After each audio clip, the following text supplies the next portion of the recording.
Radhe Radhe to everyone. So welcome to you all. Here we are solving NEST PYQs. So our question, this is our first question. Consider the close interval 0 to 1 and label it C0. In the next step, divide the interval into 3 parts. Okay? Now delete the middle part. Then C1 be the union of these two. In the next step, consider the two intervals in C1. Divide each of them into 3 parts of length 1/9. Delete the middle one. The union of the remaining interval is labeled as C2. और ये हमें करना है for n. Means 1 C1 C0 C1 and C2. अच्छा, length of C4. We have to find the length of C4. तो आप देख सकते हो C0 जो है वो 0 और 1 इंटरवल में हमने 0 to 1 इंटरवल का क्लोज इंटरवल का हमारा C0 है. ठीक है. अब C0 को हम क्या कर रहे हैं, 3 पार्ट्स पे इक्वल पार्ट्स पे 3 इक्वल पार्ट्स पे क्या कर रहे हैं, काट रहे हैं, है ना. और मिडल पोर्शन को हम हटा देंगे. तो पहले तो जो C0 है उसकी जो लेंथ है वो क्या हो जाएगी, C0 को हमने काटा तो पहले C0 की जो है लेंथ है वो हमारी 1 हो जाएगी.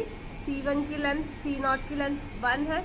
नाउ C1 पे क्या है, हमने मिडल पार्ट काट दिया.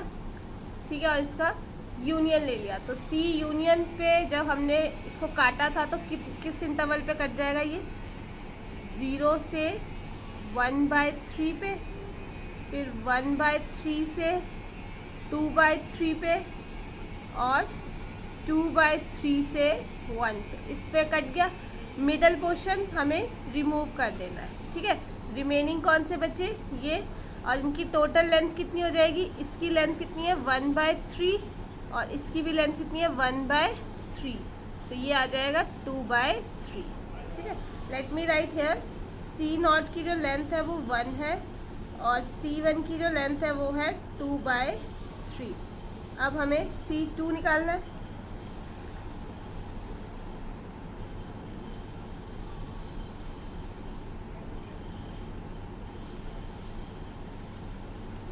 नाउ जब हम C2 को इसको डिवाइड करना है, हमारे पास जो इंटरवल था 0 to 1/3 और 2 इसको हमें 3 पार्ट्स में डिवाइड करना है. तो ये क्या आ जाएंगे इसके पार्ट्स आएंगे 0 से लेके 1/9, 1/9 से 1/9. ठीक है. फिर यहाँ पे 2/9 से 1/3. ठीक है. ये हमारा है जो हमने 3 पार्ट्स पे इसको डिवाइड किया है.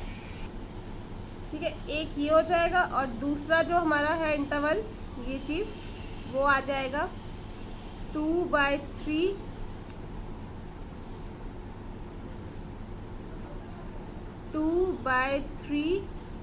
7/9. Then here 7/9, 8/9 और यहाँ पे 8/9 से 1. ठीक है. अब ये रिमेनिंग पार्ट इसमें हमें रिमूव कर देना है दोनों में ही. तो वो आ जाएगा. ठीक है. 2 है ना, सॉरी गलती से लिख दिया ना, ये 2/9. तो ये भी कट जाएगा एंड ये भी कट जाएगा. तो हमारे पास ये इंटरवल बच गया, ये इंटरवल और ये इंटरवल. तो इनकी लेंथ कितनी हो जाएगी यहाँ पे 1/9 प्लस 1/9, 1/9 प्लस 1/9. तो ये आ जाएगा 4/9. ठीक है. C2 हमारे पास आ गया 4/9.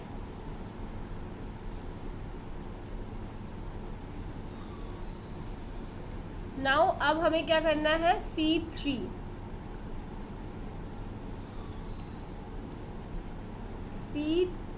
फाइंड करना है आप. ठीक है. तो अब ये C3 कितने इंटरवल्स में, 4 इंटरवल्स में डिवाइड होगा. 4 इंटरवल्स में ये डिवाइड होगा और मिडल पार्ट को हमें रिमूव करना है. तो आप देखो यहाँ पे हमारा ये 1/3 बन रहा है, फिर 2/3 बन रहा है, फिर 4/9 बन रहा है. तो देखो यहाँ पे 1 था, फिर ये 2 पार्ट्स पे आ गया, फिर ये 4 पार्ट्स पे आ गया. तो अब हमें दिख रहा है कि कितने intervals, total number of intervals after removing middle one. Total number of intervals after removing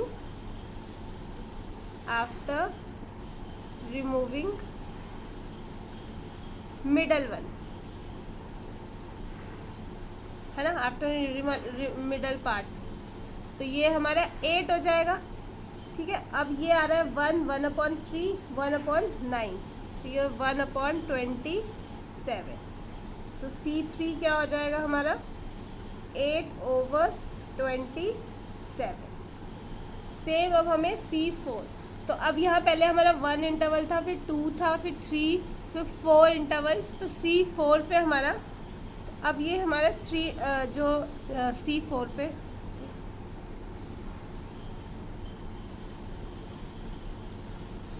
तो यहाँ पे 1 इंटरवल में हुआ, यहाँ पे 2 इंटरवल्स में हो गया, यहाँ पे हमारा 4 इंटरवल्स हो गया, फिर 4 के बाद 8 इंटरवल्स हो गया। तो उसके बाद अब हमारा क्या हो जाएगा 16 हमारे इंटरवल्स हो जाएंगे, और यहाँ 3 की पावर 4 81। ये पैटर्न बन रहा है ना 16/81। तो लेंथ ऑफ C4 क्या हो जाएगी 16/81। This is the answer. Now next question हमारे पास गिवन है that S be the set of all functions Z to C such that Fm plus n is Fm into Fn for all m F0 हमारे पास ये given है। Okay, तो अब हमें निकालना है कि क्या होगा। ठीक है, तो हमारे पास ये प्रॉपर्टीज़ की गिवन है, m plus n क्या हो जाएगा प्रोडक्ट हो जाएगा। नाउ F0 इक्वल्स टू 1 भी गिवन है। सो यहाँ से हम क्या कर सकते हैं सब्स्टिट्यूट कर सकते हैं m equals to n equals to 0। तो ये क्या हो जाएगा हमारा f(0) equals to f(0) whole square, है ना। तो f(0) ये हमारे पास ऑलरेडी गिवन है। नाउ अगर हम नेक्स्ट वो देखें कि अगर हम क्या करें माइनस, ये हमारे पास एक प्रॉपर्टी होती है 1 ऑफ f(n),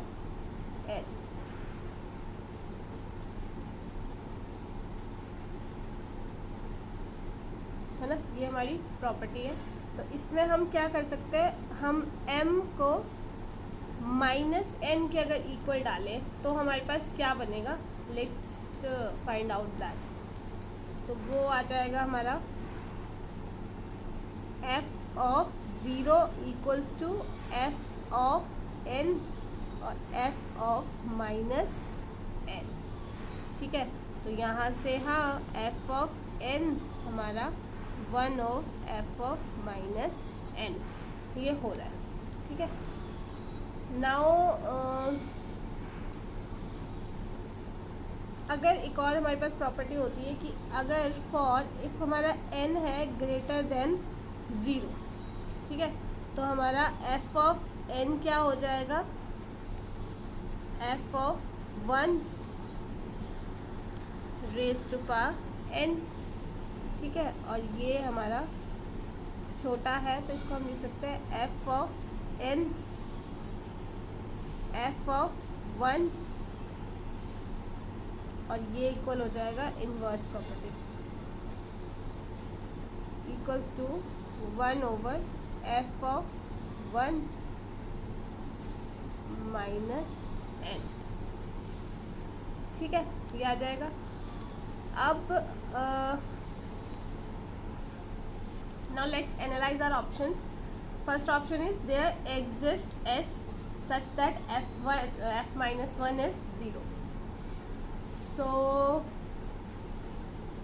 अभी जो हमने प्रॉपर्टी की कि f(n) इक्वल्स टू 1/f(n), ठीक है, तो यहाँ से तो हम ऐसे लिखते हैं कि f(1) equals to -1 equals to 1 over f of this. तो ये तो आपका क्या हो जाएगा एक तरह से 1/0 means infinity. So this is not existing, so ये option is correct. Next is saying कि f(1) equals to 2 + 3 iota. f(1) जो है वो कोई भी कॉम्प्लेक्स नंबर हो सकता है एक्सेप्ट 1। ठीक है, तो it means this is true statement, sorry except 0, 1 नहीं करना, this is true statement. Third is कि there exist F such that F of 1 equals to 0. तो बट हमारे पास तो दिया है कि एफ ऑफ 0 इक्वल्स टू 1 है, तो ये तो हो नहीं सकता. अभी हमने प्रूव भी किया. Now F of 1 is for every in this, तो ये भी ट्रू नहीं है. ठीक है, वो एनी कॉम्प्लेक्स, कोई भी कॉम्प्लेक्स नंबर हो सकता है कि हमारी यहाँ पे डोमेन क्या है, कोडोमेन क्या है, कॉम्प्लेक्स.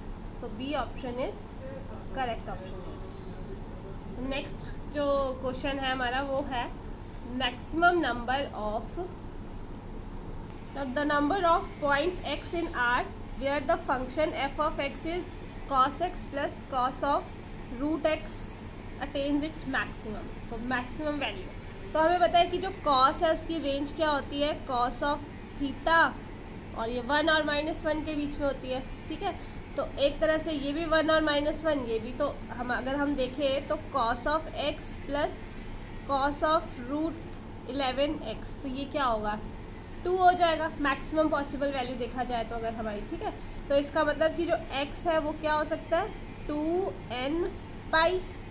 ठीक है, अब ये रूट 11x भी क्या हो जाएगा, 2m पाई.